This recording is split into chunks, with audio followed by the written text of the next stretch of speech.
to The Soul of the Everyman on the Artist First Radio Network.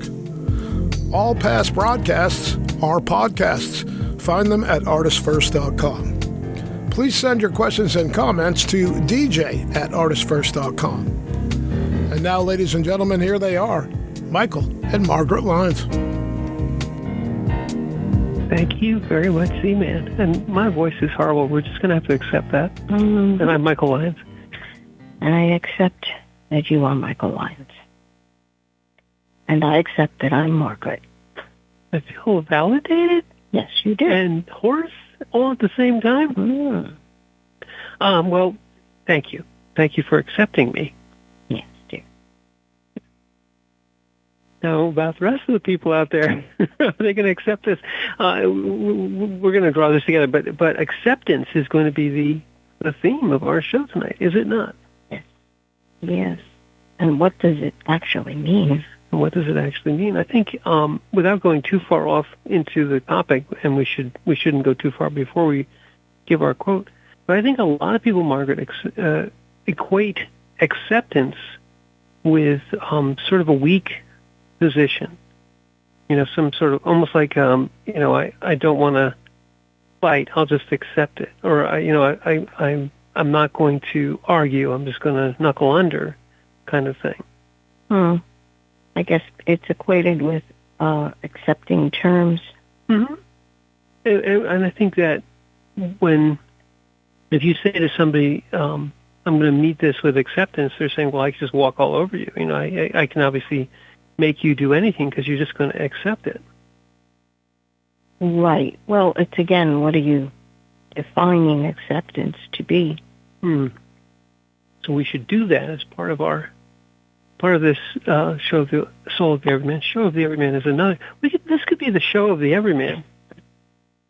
As part of this show of the Soul of the Everyman, we could talk about the definition of acceptance. But how would you like to begin this? Because I will accept whichever way you want to do it. Well, we can go start by defining acceptance. Okay, and then we'll do the quote maybe. Yeah. We have structure. Yes, we do.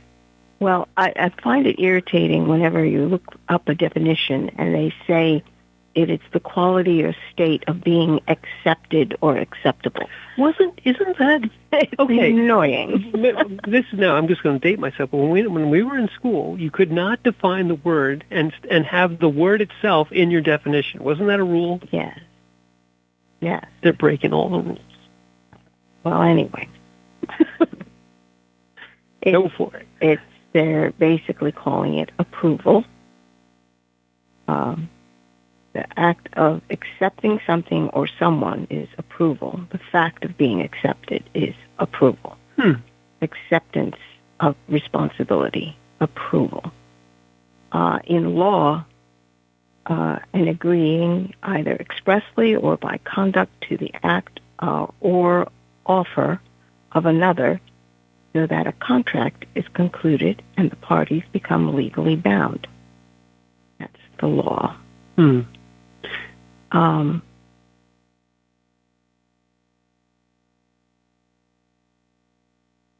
think the first definition is the one that people most equate with that word. And I would say that it's actually very incorrect. All right. That acceptance means approval. Yes. And I think that's a good place to jump off, perhaps. But maybe you want to do the quote first, and then we'll jump off right there where the definition left us. All right. When you completely accept this moment, when you no longer argue with what is, the compulsion to think lessens and is replaced by an alert stillness. This is Tolle. The compulsion to think lessens. So, accepting something that is different from negotiating what you believe it should be. That's a very good point. A very good point.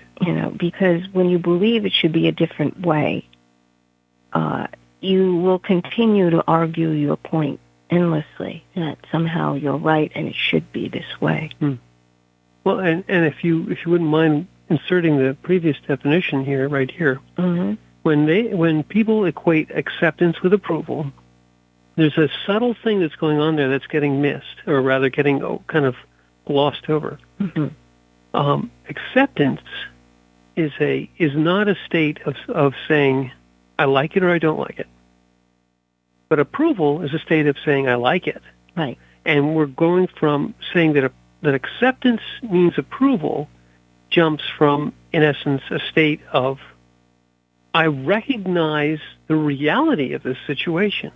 I look at it and I say, I see what is. Right. And accepting it is that I will not, as you just said a moment ago, try to argue with what is. I just say, what is, what is. You have to start somewhere. Well, let me just finish and then we'll go. But approval is completely different from that. Approval is already, as you just said, either arguing that you're right or that you like what is, or that you don't. Because approval implies the other side, disapproval. That approval and disapproval are like or not like. And then you're arguing and you're judging and you're trying to make it work and you're trying to think how to get it to be better. So Go ahead, you go into yours. Oh, just that in order to resolve something or handle something, you have both got to agree where the ground is. This is where we start. These are the grounds of what we're going to build on or react to or consciously respond to, not unconsciously react to. You're agreeing that this is where we're starting. And it doesn't matter what your expectations were or what you feel should be right or what you feel goes against natural law.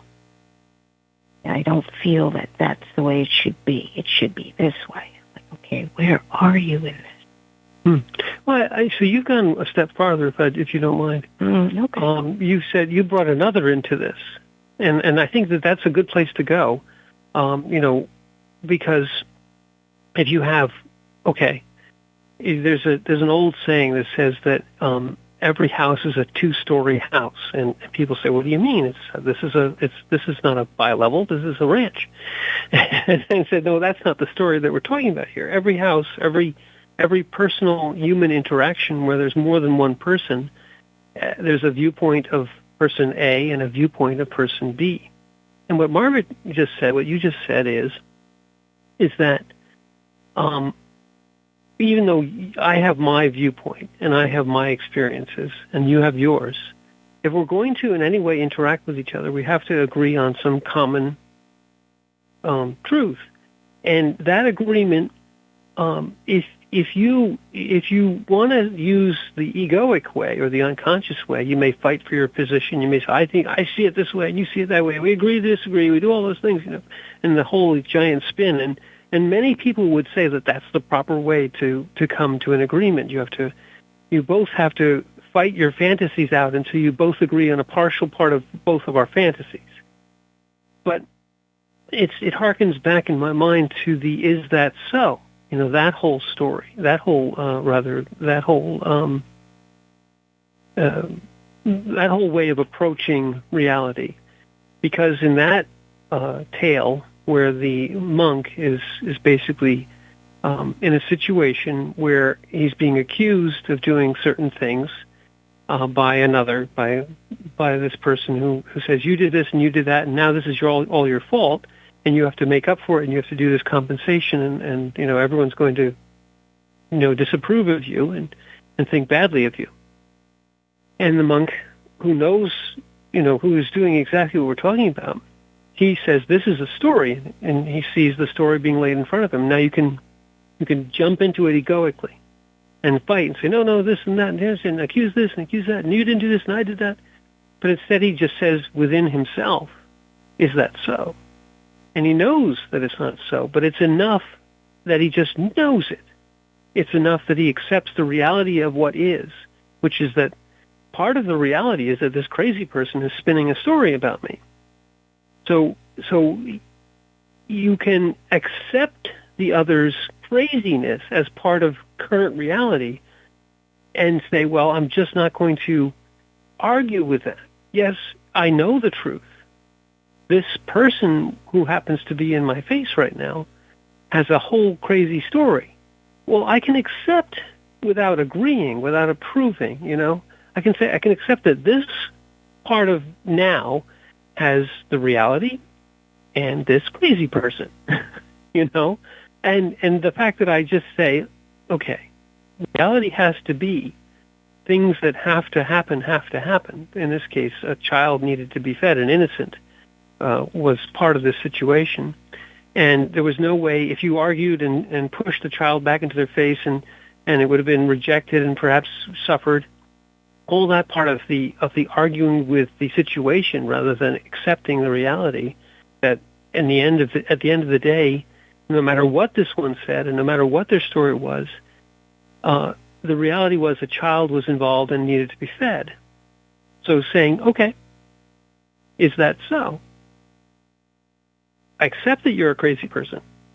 I'm still going to take the child and feed them. So it has nothing to do with approval, right? It isn't saying that because you accuse me and I don't fight with you, that you're right. But the ego on the other side says, oh, yes, you didn't fight with me. I must be right. Right. That is the normal response that most human beings have. Right. You're not denying it. You're not outraged. You're not denying it, so it must be true. So it must be true. Instead of, what is actually going on here? And realizing the priorities. In that scenario of the story, the honor of the family was violated as far as they were concerned. In that story, the daughter apparently had a child out of wedlock and accused the monk of being the father. So in that scenario, honor is everything. You have dishonored our daughter, family name. You're responsible. Here's the child. This baby's yours then. You take care of it. And that was the attitude. And the monk basically looked at it in terms of what needs to be done here. This is obviously untrue for him, but there is a need here, and then it turned out to be the little one. So he took care of the baby, and eventually it came out by the young woman that no, he's not the father. She named who the father was, and she came and took the child away. It's my baby. So you're like, okay. He's not disturbed internally by this. He understands that the circumstances around him need to be taken care of, regardless of the ebb and flow of favor by the community. He still holds true internally and takes care of the life looking at him, who's completely innocent, but maintains that groundedness in the moment. And in that moment, there's a lot of joy. There's a lot of joy in the moment. Probably a lot of laughter after all the nonsense is over with. But I think there's such a significant point. Although all those things you said is true, but I think what you made there was such a significant point. Okay. That what happened when the monk was accused was that within himself, he said, and basically the phrases is that, so is this reality? Is this the truth, what they're saying? I know it's not the truth. But he went past, and Tolle says this, he went past a compulsion to think and to argue and to say, my ego says you're wrong and I'm right, and you say I'm wrong and you're right, and we're going to have a giant fight about it, and suffering will ensue. The child will suffer, the people will suffer, the monk will suffer, everyone suffers when you. But instead, what he did, and this was the whole point of the story, he accepted that in this moment of now, I know the truth. I'm not going to argue because this is not a situation which requires that. In other words, he accepted the whole situation, the whole moment of reality. And what happened was he was able to allow grace to come in. He was able to see clearly that the moment required one actual thing. A child needed to be fed and cared for. This is that. So with clear eyes, with the eyes of the heart, without all the thinking and the ego and the arguing and I'm right and you're wrong and you're right and I'm wrong, all that put to the side because he said, I accept that the current moment of now, however crazy it is happening. And with clarity, you say what needs to be. Grace comes in. You open yourself up. You do this all the time. Crazy happens all of a sudden, out of nowhere. Crazy just happens. Yep. And in that moment, most people react egoically. I don't like this crazy. I'm going to make this crazy go away. I'm going to find somebody to fix this crazy. And they're asking me, I paid for the seat, and I'm da, da, da, da. Instead, if you accept the moment of now, the crazy that's happening right now, and with clarity, all of a sudden you get amazing clarity. What needs to be? You say to yourself, what needs to be in this moment? Oh, you're exactly where you're supposed to be, doing exactly what you're supposed to be doing. And this, the truth of what needs to be, the child stands out almost beyond all things. Everything goes silent, and the child is there. And what you do, without saying a word to anyone, perhaps, you gather up the child. You put him in your arms, pat him on the back, and you find him some food, and you close your door. And all the ranting and raving continues out there. But you're in your compulsion to think your ego is stilled, and you're doing exactly what's supposed to be, and then the next moment of now comes, whatever that may be. Mm-hmm.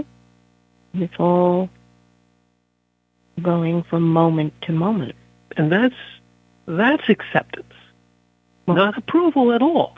Right, but the willingness to move from moment to moment, meaning that you are always in this moment now, and you're not, there's no hooks in you for what has passed. It's being aware of when there are hooks trying to embed themselves in you in that particular moment of now, and seeing that what's being attempted is to sink some deep hooks in you and drag you down to the level where you have no peace anymore. Maintaining peace is basically saying, is that so? And there is no hook on you. Mm. You open to receive the very intense flow of life that's happening around you. What is life unfolding before you?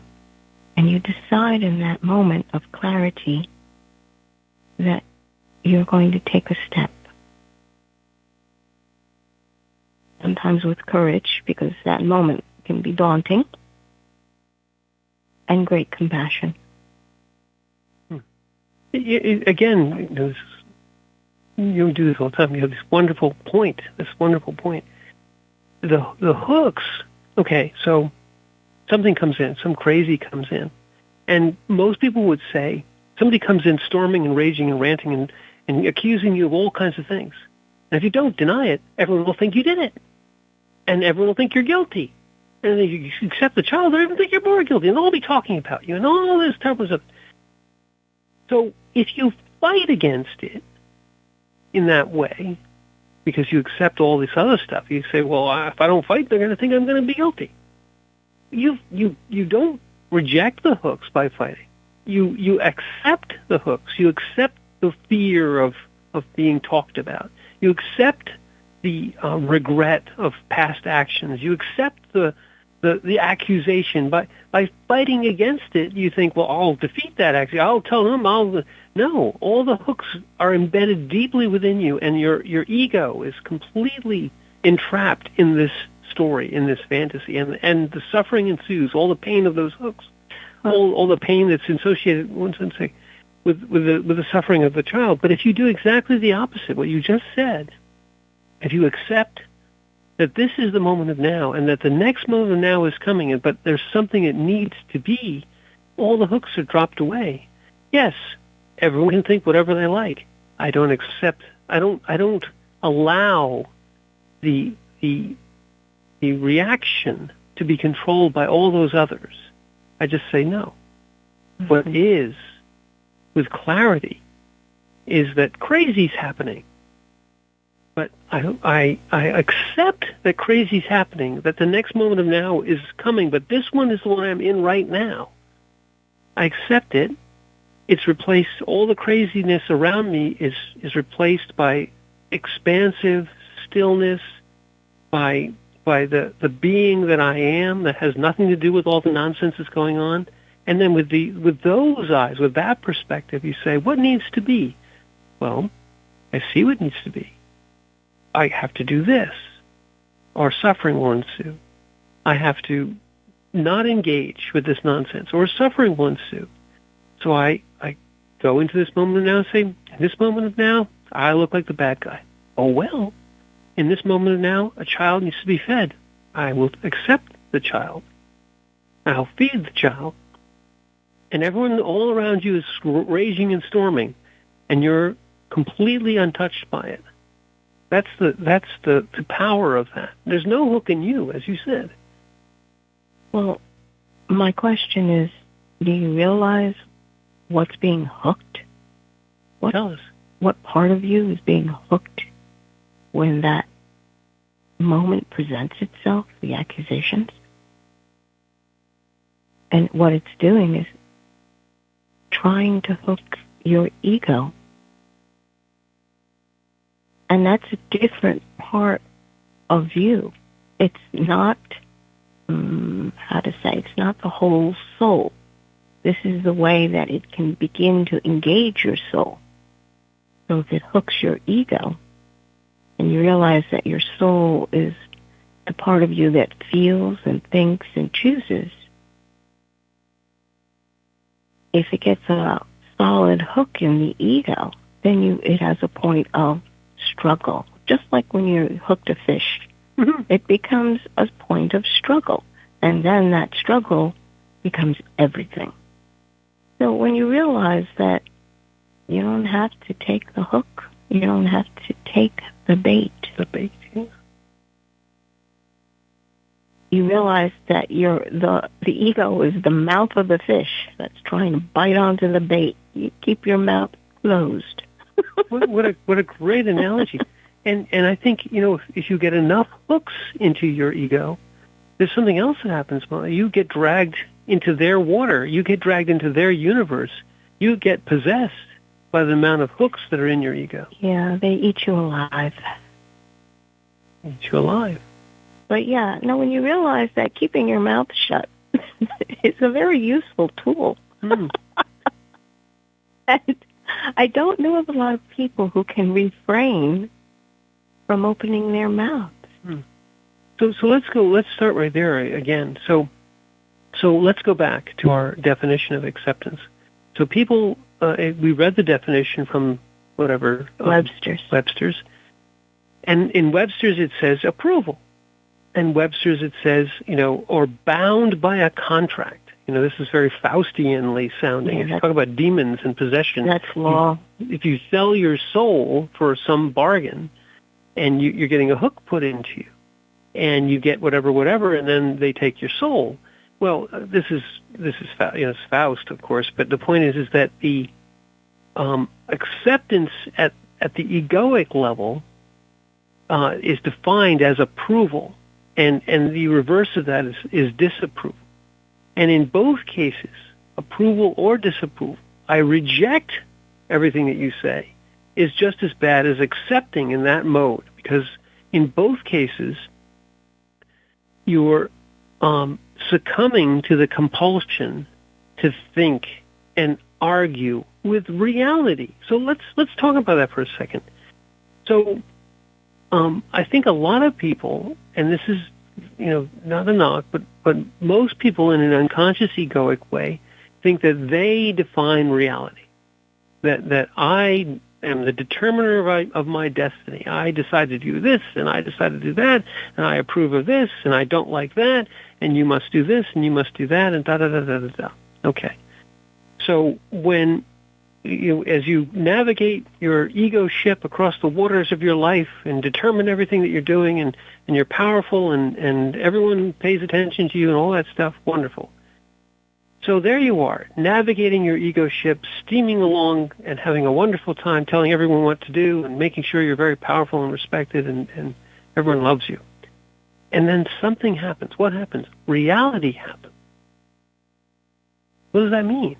That means that actually no part of reality cares about you or your ego ship. You fooled yourself into thinking because the waters were calm and the sun was bright and and nothing impeded you that you were in control.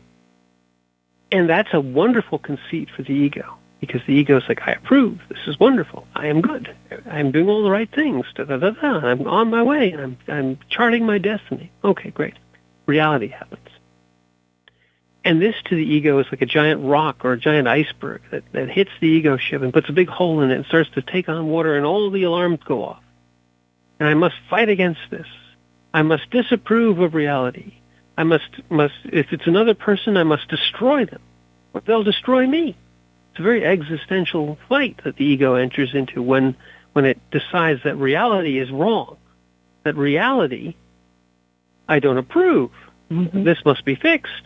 I am important. Don't you understand who I am? Right.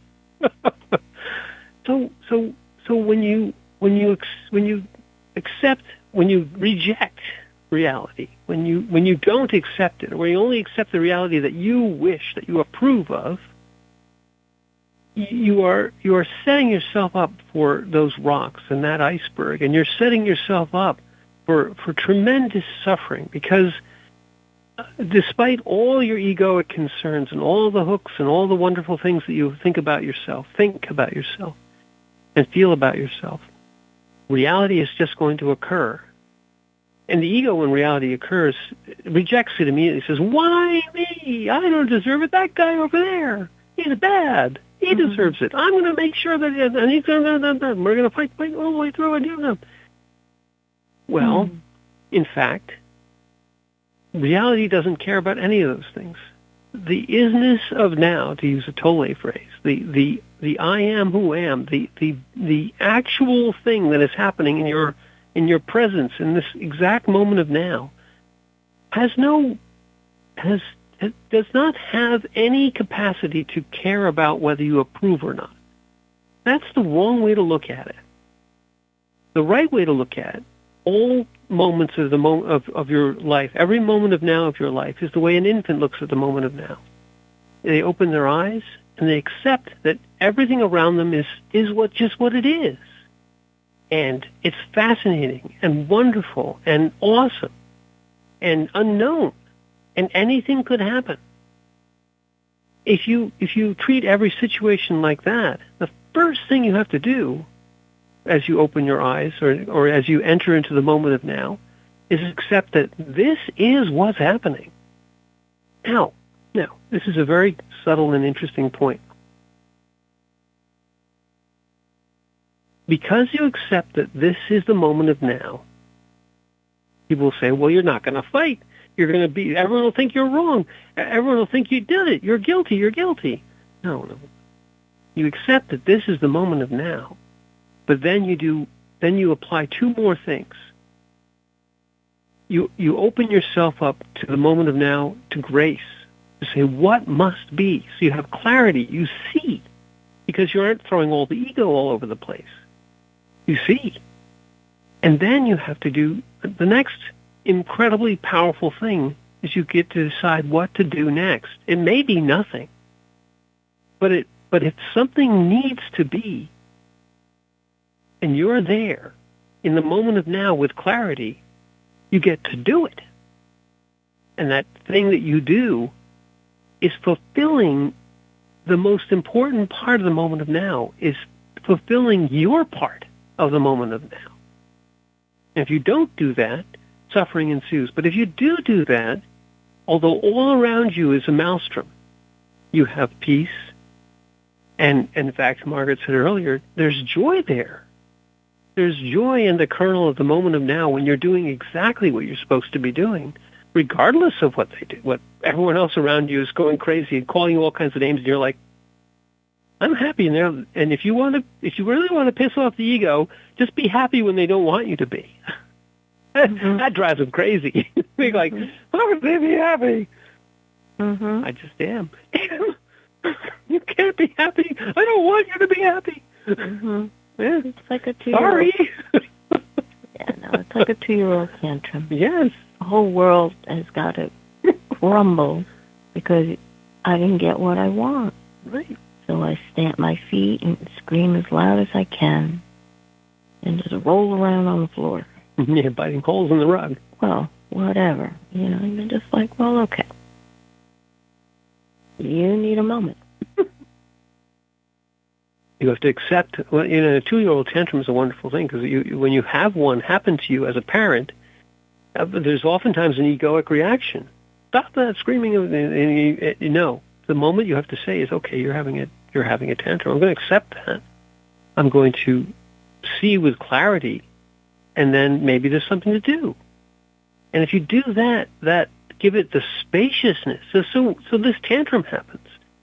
It requires spaciousness. It requires the emotional energy that's welling up in the child and in the situation requires some space.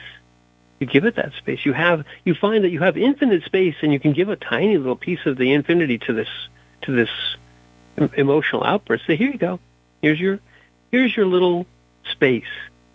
The emotion thinks it's gigantic and vast, but no, it's just, okay, this is happening now. Once you say, yes, this is happening now, I accept that this tantrum is happening right now, you no longer have all the hooks of having to, what will everyone think? This child's screaming, oh, I must do something about it. I have to, I'm going to scream back at them, and that'll stop it. No, it won't. But will stop it is giving it space and letting it just become a little balloon of anger, and then put a hole in it. It just dissipates away. And you teach your children to do that too. If you show them this behavior, they'll understand it at a visceral level. Oh, I was just having a tantrum. I'm okay now. Well, you have to disengage them from the spot that they happen to be in. What caused it? Everything's got to just, all right, you're taking a tantrum. We're going to stop, and we're going to bring you to another spot, and we're going to let you get through this reaction, because they will get through the reaction. But then they're looking for, well, what do I do now? Have you ever seen that after they have had a tantrum? Now what do I do? And that's when the thoughts are starting. What is it? Trying to analyze what just happened. And that's when the teaching moment presents itself. And if you're alert and aware, you can instantly go in there and reinforce that teaching moment. But if you're already 5,000 miles down the road of screaming and yelling and carrying on or being afraid or whatever, you miss your teaching moment, but you've gone way past any moment. You're already bound up in the ego. Well, it's very stressful. I do understand. And it takes practice to be able to begin to have space for reactions like this. And it all depends on the child itself. Can they be reasoned with? Are we at a point where there's no reason involved whatsoever? Do they understand what peace is? And will they be able to come to that point of peace. It's interesting. It's development of the human being. But I think right there, so when they say, and I think this is something that people can relate to because it's happened to any parent. When the meltdown starts, the temptation to jump in and fight the meltdown, and well, as you just mentioned, reason is if people start explaining and. Yeah, it doesn't work. None of that. Well, it might work, but it has to start with one thing. You have to accept the moment of now, that the isness of now has a screaming child in it. And if you accept that moment and give yourself the space, the breath to say, this is what's happening now. Accept it rather than fight against it. Don't argue with it. Just say, there's a screaming child. Perhaps I had all these other things, but now, in the moment of now, reality has set in. For whatever reason, this child has lost it. They're in a meltdown. And now, if I go into a meltdown, you think, well, that's what I have to do. No, it will do nothing. So the clarity of the moment comes in, and just as the monk says, the child is screaming and ranting and raving, or the person in front of you, perhaps, the adult who's become a child is screaming, ranting, and raving, because that happens too. And if you are the person in the moment of now that says, I accept that this is what's happening, everyone around you is panicking, the old Rudyard Kipling poem, when all around you are losing their composure and blaming it on you, you become the calm. You become the person who can see clearly. You do what you always do, Margaret always does, is you open yourself to grace, and you literally say, and people think you say all this and it takes 10 minutes to say it, but in fact it happens in an instant. It happens between two breaths or between two thoughts, because it always happens between two thoughts. You can't think about this. You open yourself up to grace and say, what needs to be? And yes, then that moment comes in, the clarity comes in, and say, this child is hungry. Mm-hmm. You whip out a lollipop. This child needs to be reasoned with. You find the words, they come to you. You don't prepare them, they're just there. That which needs to be comes in because you are not engaging, you're not taking the hooks, you're not running into the ego. You're accepting the moment of now without, and this is so important, you do not approve. You accept, and you ask for grace, and then if there's anything that must be, then you say, I decide to do that thing. And you also, and this is very important too, when you do something, you don't tie the ego to it and say, well, this will fix it. And if it doesn't fix it, oh, that's bad. No, you're gone. You Right. do the action that it comes in with grace, and then you're in the next moment of now. That didn't work. We're still in the moment of now. I need the next moment of grace. And it just says, no, it's fine. Continue. Be. Or it says, okay, try this. Be. And so all of a sudden from the outside, from the casual observer 20 feet away, you say, this situation, if I were in it, I'd be going crazy. But this person is literally a beacon, a breath of air, a freshness and openness. And no matter what's going on, it's incredibly attractive to see this in the sense of human energy attractive. You see someone who is in the midst of the maelstrom of the storm, in the midst of the is that so moment with the monk. Anyone who saw him just take the child and carefully put it in his arms and pat it on the back and feed it a little something, would have said, wow. If you think to yourself, they're screaming and yelling and ranting and raving. He's like, okay. That reaction of, okay, I accept that everything around me is going to hell, but I don't take in the hell. I don't take in and think and fight and argue with the hell. I just say, and this is the wonderful phrase, when you're in the midst of hell, what do? Don't sit down. Don't argue with hell. Keep walking. Mm-hmm. Take the next step. And you only get to take one step. You're not, when you take the first step in the midst of hell, when all around you is burning and on fire, and you say, what needs to be? And the only message you get is, take a step. and you take one step, and the fire burns even hotter. You ask again what needs to be, and they say, take another step. Okay, you say God or whomever to grace. It's just getting hotter, and grace says, take another step. But you say, and ego says, I don't know where my foot's going to land, and grace says, take another step anyway. Because what are you doing? You're in hell. You're in the midst of a cancer ward with a sick child, and all you can do is take another step. If you try to fight it, you're still suffering. You're still in the midst of the cancer ward, and you're not getting anywhere. Now you're just engaging with it. But if you take the next step in clarity and grace, you're doing what needs to be. Yes, the reality is still there, but you're now opened a channel for grace, for advice, for what needs to be in this moment. And when you're there and doing what needs to be, there's a joy to it. There's a peace to it. Say, I'm doing everything that needs to be because I've asked, and I've gotten the answer. Well, that's the point where you're functioning in the realm of no regrets. Exactly. Yes. And that's not an easy place to be in, because people that are thinking about it will tell you, no, there's this reason and that reason. You're always going to regret this or that or the other thing. Mm-hmm. You sit there, you go, there is a space where you know a certain decision, you're taking this other pathway, doesn't lead you to a spot where you're like, you're going to have a regret if you didn't take it. All right? There's an internal compass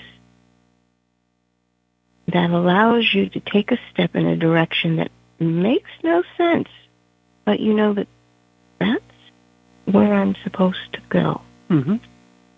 And you knew if you didn't go down that road, you'd regret it. That's what I mean by living a life of no regrets. Decision after decision, you understand, here and here and here in this moment of being. It's now and now and now and now. This is where my feet must tread. This is where our situation goes. Right. And people will demand your reasoning, especially if you're dealing with doctor boards on different protocols. You know, why are you choosing this or that? And it doesn't make logical sense. But the reasoning rises up. The words will come to explain to them that it's because of this. And frankly, it just rises up within you because you know this is the path I must be on. And when you're on that path, the words do come to help you walk that path. It's a very different path than sitting there and doing the Benjamin Franklin method of listing every single pros and cons and every single protocol with this and that, this pros, that pros. Down the road, it means this. It just tremendous amount of information that you can very easily get lost in. Pages and pages of things that can happen before, during, and after a procedure. And you can really just get paralyzed, and people go, well, I don't know what to do. They'll turn to the doctor or the nurse and say, you make that decision for me. And you do not have the luxury of giving that over. You are responsible no matter what. So you learn in that moment to make your decision, no matter if the decision is bad or worse. There's no good decision, okay? There's no cure.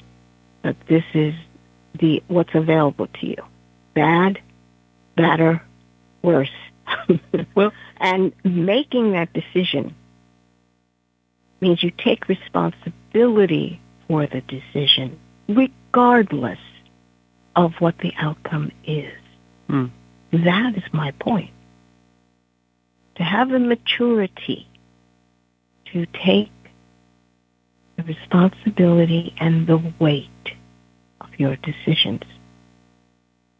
So, and how do you get there? I mean, that's the point is that you mentioned it just a moment ago. I'll just repeat it. The phrase is analysis paralysis, and people do this all the time. They use the method of pros and cons. They use the method of listing everything on this side and listing everything on that side and assigning probabilities to it, and arguing with themselves or arguing with others about what would be the best course, and then regretting if it doesn't work out. Oh, I should have done this, I should have done that. If only I had done this, if only I had done that. All that. None of that is when you're actually in the moment of now and you've accepted it. The other one, all the other stuff is you're saying, wait, reality, stop. I've got to analyze this. Wait a minute now. Nothing can happen until I'm finished figuring this out. And then I will say that reality can now, it's like pause. You put the pause button. And everything stops, and I get to analyze it for 20 minutes, or maybe an hour, or maybe 5 months. And then I've completely understood what the next step is going to be. And now re-engage reality. Now we're going to go. No. In truth, the moment of now happens, and you're put in that blazing spotlight, and the temptation, the compulsion to think, to analyze, to go off and say, wait, everything stop. I've got to figure this out. No. You instead, when you accept that what you just said, Margaret, there is no choice. There's no good choice. There's no bad choice. You're given all the possibilities are, first of all, not that you even know that the outcome's going to be, but every possibility that you can foresee, that you could think about. There's no possible way out. But there's the ego says there's no way out. There's nothing we can do. Panic, crazy. No. In that moment of now, accepting that this is what is, and saying life still is right now at every moment of your life. Every moment of your life is happening only one moment at a time. And in this moment of now, none of what the ego fears is happening. None of the regrets are happening. The ego wants to live in both those things, the future of fear and the past of regret, all the different millions of analytical things. Please let me stop the world so I can figure it out and then we'll go forward. No. What you get to do is what Margaret just said. You accept the moment of now. You open yourself up to grace. You make a decision in full awareness, completely at peace. And yes, the responsibility is the word people use, but in fact it's the acceptance of whatever happens doesn't matter. Outcomes are not what you're here for. What you're here for is to fulfill the moment of now and to live in it. And when you do that, there's a joy and a peace that has nothing to do with the outcomes. It has nothing to do with what happens next. It doesn't have anything to do with losing or winning or being right or wrong or regrets or fears. All those things are hooks in there, all in the ego. When you make the decision in the moment of now from the heart with the grace and do what needs to be done because it needs to be, the next moment of now, it doesn't have any relationship to that. It just is the next moment of now. You said, I did everything that I was supposed to do in this moment. And there's joy and peace there. And the next moment comes. And you do the same thing again. It becomes a habit. It becomes a habit that people will look at you and say, well, how can you be in this moment doing these things under this situation? And you say, well, because this is what needs to be. And as Margaret said, the doctors and the people all around you are saying, well, but this and that is going to happen. How can you do this? And if they need the explanation, the words will come, right? The words will come. Here's why. You need to know why. You really need to know why. So since you need to know why, and I'm in this moment of now, the words of why will be for you. Here you go. The words of why. And they'll be like, I wouldn't do that. Well, you're not the one on the spot, are you? So here's my words of why. And And they go, okay, I guess I got to accept the words of why. But then those are just there because they needed them, not because that's why you did it. Right. But you know what I mean? You're not arguing with yourself and convincing yourself with these words. You're giving those words to somebody who needs those words like cookies. They need to eat those words. Well, it's grace coming through. Yes. Because if this is the way you're supposed to go,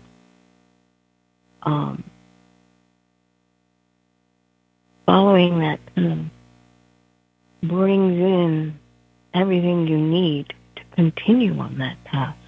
Say that again, because it's so important. Exactly that. That's exactly so true.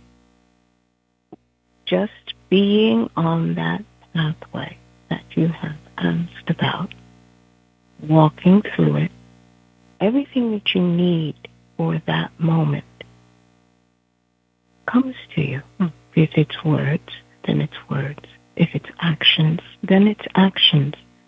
If it's just the presence in that moment of time and space, and so be it. I mean, this is exactly what Christ told his followers. He said, go out with nothing.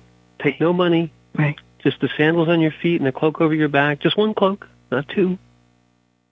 And whatever you need, not what you want, Right. Whatever you need will be given, will be provided to you. Prepare no defense.